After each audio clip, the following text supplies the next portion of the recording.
Oke, perkenalkan saya Vincent Engineer tadi dengan NIM 06211153539. Dan di sini saya akan menjelaskan mengenai cara mengatasi kasus distopia, yang dimana kasus pertama ini dengan situs longitudinal anterior dengan posisi dorsosakral dan habitusnya vertex cephalocervicalis, di mana frontal dari fetus berpapasan dengan pubis dari induk, dan itu merupakan hambatan yang terjadi pada kasus distopia yang pertama ini. Jadi hal pertama yang dapat kita lakukan adalah raih apa yang bisa diraih dan fiksasi apa yang dapat diraih pertama. Dan di sini kita dapat lihat yang dapat diraih adalah kaki dari fetus. Sehingga hal pertama yang kita lakukan adalah memfiksasi dari kaki fetus. Ya, kita lakukan fiksasi kaki fetus dengan mengikat.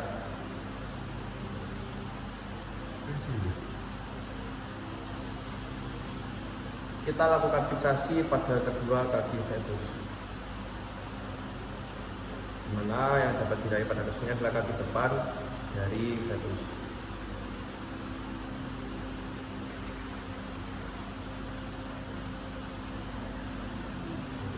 Langkah selanjutnya, kita lakukan retropulsi pada os frontal dari fetus, yaitu kita lakukan dorongan. Yang selanjutnya kita raih bagian mandibula dari fetus dan kita keluarkan bagian kepala dari fetus. Setelah kepala dari fetus keluar, kita lakukan fiksasi kepada kepala fetus agar fetus tidak masuk kembali ke dalam. Kita lakukan fiksasi pada kepala fetus.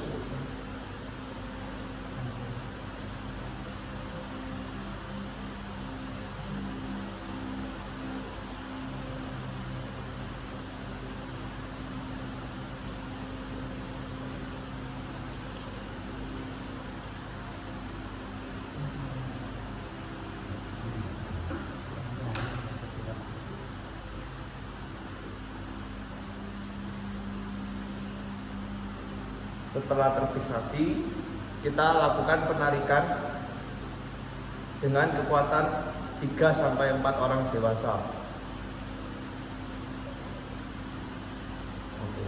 Kasus distopia yang pertama selesai dengan keadaan fetus keluar dengan selamat. Oke, kita lanjut ke kasus kedua. Kasus bagaimana cara mengatasi kasus distopia. Di sini dengan situs longitudinal anterior dengan posisi dorsosakral dengan habitus biscapula flexion, di mana terdapat penumpukan pada kedua scapula fetus. Hambatan yang terdapat pada kasus di sini adalah scapula pada fetus terhadap pubis dari induk. Jadi hal pertama yang kita lakukan sama seperti kasus yang pertama, yaitu raih apa yang bisa diraih dan fiksasi apa yang dapat diraih pertama kali.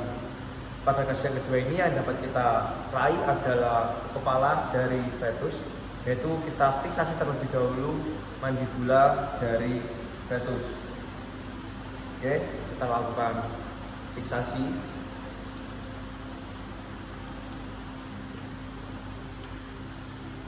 Di belakang leher dari fetus, kita masukkan tali, lalu kita ikat. Oke, lalu kita fiksasi. Oke, dengan keadaan fiksasi seperti ini, kita lakukan fiksasi. Langkah selanjutnya yang kita lakukan adalah kita lakukan retropulsi pada bagian scapula dari fetus, yaitu kita masukkan satu tangan kita dengan kita memegang scapula dari fetus, lalu kita lakukan retropulsi dan kita raih radius ulna dan kita lakukan traksi pada radius ulna, yaitu kita tarik. Setelah kita tarik, kita lakukan retropulsi kembali pada bagian karpal.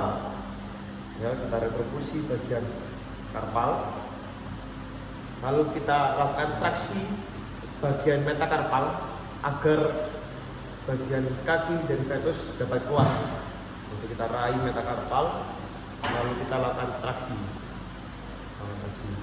Di sini ketika kaki dari fetus keluar, kita lakukan fiksasi agar kaki dari fetus tidak masuk kembali bagian dalam. Kita lakukan fiksasi dengan cara yang sama. Ikat, dan kita fiksasi. Oke. Setelah difiksasi, kita lakukan hal yang sama pada kaki yang lainnya. Jadi di sini kita lakukan lagi, dan kaki fetus yang lainnya sudah keluar, tetap dilakukan fiksasi. Setelah kedua kali difiksasi dan bagian mandibula dari fetus setelah difiksasi, kita langsung dapat lakukan penarikan dengan kekuatan 3-4 orang. Jadi kita lakukan penarikan, dan fetus dapat keluar dengan selamat. Oke, sekian video